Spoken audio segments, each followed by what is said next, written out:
Hola, hola traders, muy buenas. Robert por aquí del equipo Trading Diferente. Espero que se encuentren muy bien y sobre todo ansiosos y felices por esta nueva actualización que les traemos del BitExpander. Antes de continuar y mostrarles en todo lo que hemos estado trabajando, me gustaría enviarle un gran saludo a todos los usuarios nuevos que se han unido a la comunidad y también felicitar y celebrar los profits de nuestros miembros que durante el mes de noviembre realmente la rompieron.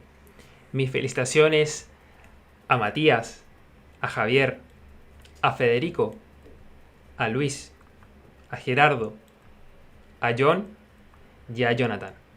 Felicitaciones muchachos, realmente muy buen trabajo. En el video anterior les comenté que estábamos trabajando en unas mejoras para la sección del Divide and Conquer. Bueno, por fin han llegado las mejoras chicos, aquí están. Dentro de las nuevas opciones agregamos dos campos nuevos, el campo Density y el campo Factor. Mejoramos el cálculo del precio promedio de la grilla y además agregamos soporte para la creación de una grilla con órdenes Stop Limit, lo que lo hace ideal para operar los rompimientos de estructura. Y ahora se preguntarán, ¿cómo funciona todo esto? Súper simple, vamos a ello. El campo Density va a controlar la distribución de las órdenes dentro del rango. En otras palabras, en qué precio va a quedar cada una de las órdenes. Una densidad igual a 1 va a hacer que las órdenes se distribuyan de forma uniforme a través del rango. Es decir, que la distancia entre una orden y otra va a ser la misma. Por ejemplo, aquí tenemos 0.1 BTC dividido en 5 órdenes con una densidad de 1 entre 16.800 y 16.400. Como pueden apreciar, las órdenes fueron distribuidas de forma uniforme, con un precio promedio de compra, en este caso, de 16.600. Eso quiere decir que si es que el precio baja y me toma todas las órdenes, mi precio promedio de compra quedaría justamente a la mitad del rango. Si usamos una densidad mayor a 1, por ejemplo 2, va a hacer que las órdenes se concentren hacia la parte baja del rango, hacia el precio menor. Si vemos este mismo ejemplo con una densidad igual a 2, pueden apreciar que el precio promedio pasó de 16.600 a 16.538 y visualmente pueden ver que las órdenes empezaron a concentrarse hacia la parte baja. Ya no tienen la misma distancia unas con las otras, sino que quedaron más concentradas hacia este punto. Por el contrario, si usamos una densidad menor a 1, por ejemplo 0.5, va a pasar lo contrario. Las órdenes van a empezar a concentrarse hacia la parte alta del rango, hacia el precio mayor. ¿Se fijan? Y ahora nuestro precio promedio de compra está en 16.661, o sea, aquí al inicio. Obviamente, podríamos deducir que para buscar un long, lo ideal sería usar una densidad mayor a 1, cosa de que nuestra grilla y nuestro precio promedio de compra quede mucho más abajo.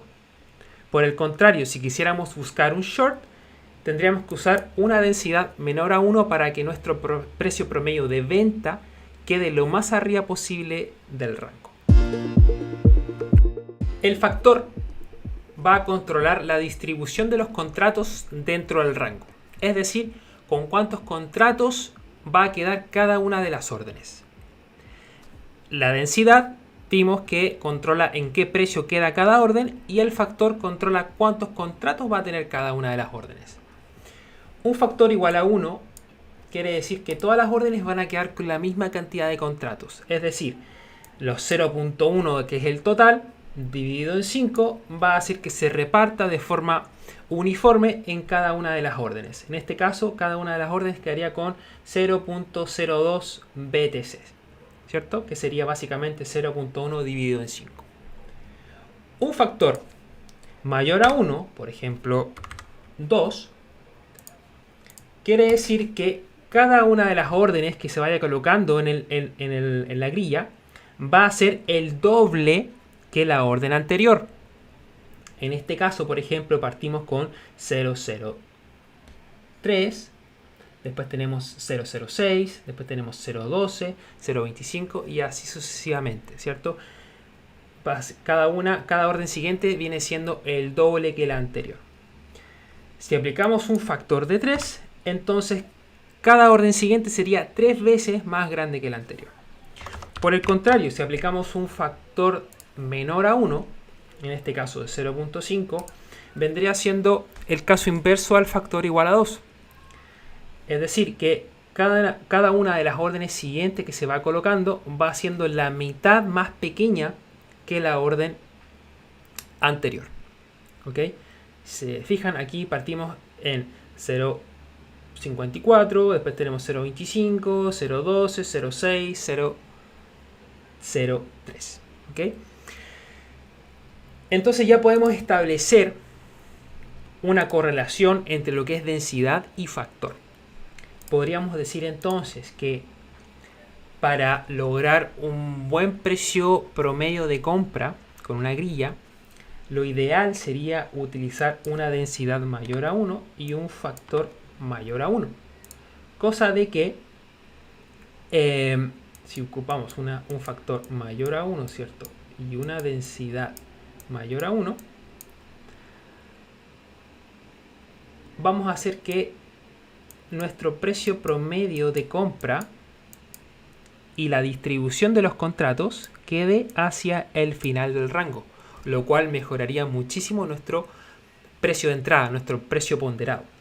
Podemos verlo aquí, que pasamos de el caso por defecto de la grilla, que es densidad igual a 1 y factor igual a 1, pasamos de un precio promedio de 16.600, pasamos a un precio promedio, aplicando una densidad 2 y un factor 2, a un precio promedio de compra de 16.439. Es decir, mejoramos nuestro precio promedio casi en $200. Y podríamos seguir mejorándolo aún más si cambiamos la densidad, seguimos aumentando la densidad o seguimos aumentando el factor o ambos. Y eso va a hacer que los contratos se sigan distribuyendo más hacia el final del rango y las órdenes se sigan concentrando más hacia el final del rango. ¿Ok?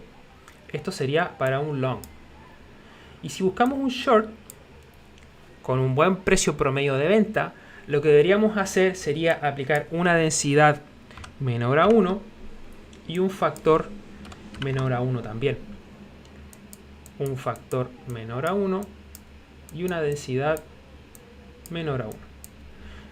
Y eso haría que las órdenes se concentren más hacia la parte superior del rango y los contratos también se concentren hacia esta parte superior. ¿Ok? Ahora, cuando estén jugando con estos valores, con la densidad, con el factor, cierto número de órdenes y la cantidad del lote, podría darse el caso de que alguna de las órdenes de la grilla quede con un valor inferior al monto mínimo permitido por el exchange.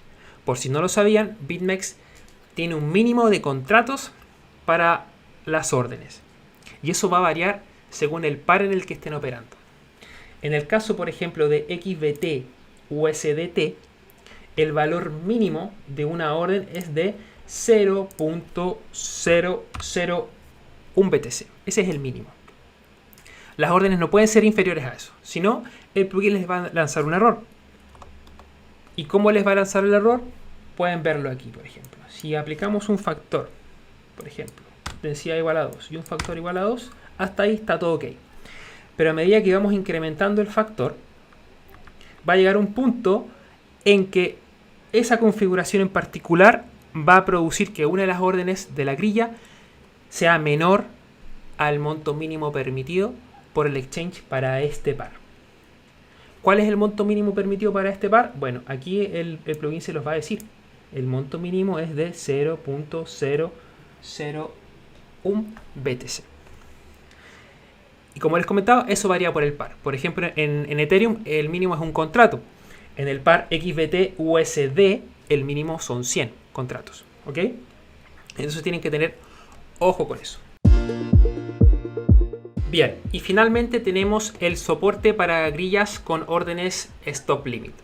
Esto básicamente les sirve para operar los rompimientos de rango, ¿sí? Posicionándose con múltiples órdenes de compra o de venta si es que el precio atraviesa cierta zona. Por ejemplo, si nuestro planteamiento nos dice que pasando este nivel, el mercado se va a poner alcista, entonces podríamos dejar planteado, ¿cierto?, una zona con compra, suponiendo que el precio va a subir, ¿cierto? Va a subir, va a bajar, nos tomaría nuestras órdenes de compra y luego, ¡pum!, se va a disparar. Bajo estos escenarios, el plugin lo permite. Entonces podríamos plantear una grilla con órdenes de compra de tipo stop limit. ¿Y cómo? Súper fácil. Solo tenemos que entregarle los parámetros, el rango, ¿cierto? Jugar un poquito con la densidad y el factor por si quieren mejorar su precio de compra. Y darle a buy. Aquí básicamente estamos planteando una operación de compra entre los 18.000 y los 17.600. ¿Sí? Si se fijan, el plugin automáticamente detectó que estamos comprando sobre el precio de mercado. Entonces creó órdenes de tipo stop limit que tienen un trigger. El trigger es el gatillo. Eso quiere decir que el precio va a subir. Cuando toque esta orden, activa el gatillo. Y al activar el gatillo, lo que hace es que automáticamente va a poner una orden limit de compra $1 por debajo de ese gatillo. Entonces, a medida que el precio vaya subiendo, va a ir activando las órdenes de compra. Las va a activar, no las va a llenar, las activa. Y una vez que estén activas, si es que el precio retrocede, ahí recién las órdenes se van a llenar y nuestra posición se va a abrir. ¿Ok? Esto es igual tanto para compra como para venta. Así que eso sería todo, muchachos. Espero que haya quedado claro. Espero no haberme extendido tanto. Si tienen alguna duda, alguna sugerencia, si quieren ver alguna mejora a futuro, déjenme sus comentarios aquí en el canal. Si no están suscritos, los invito a suscribirse. Denle a la campanita para que se enteren de las últimas novedades. Apóyennos con un me gusta para seguir creciendo. Y nos vemos en el próximo video, muchachos. ¡Hasta luego!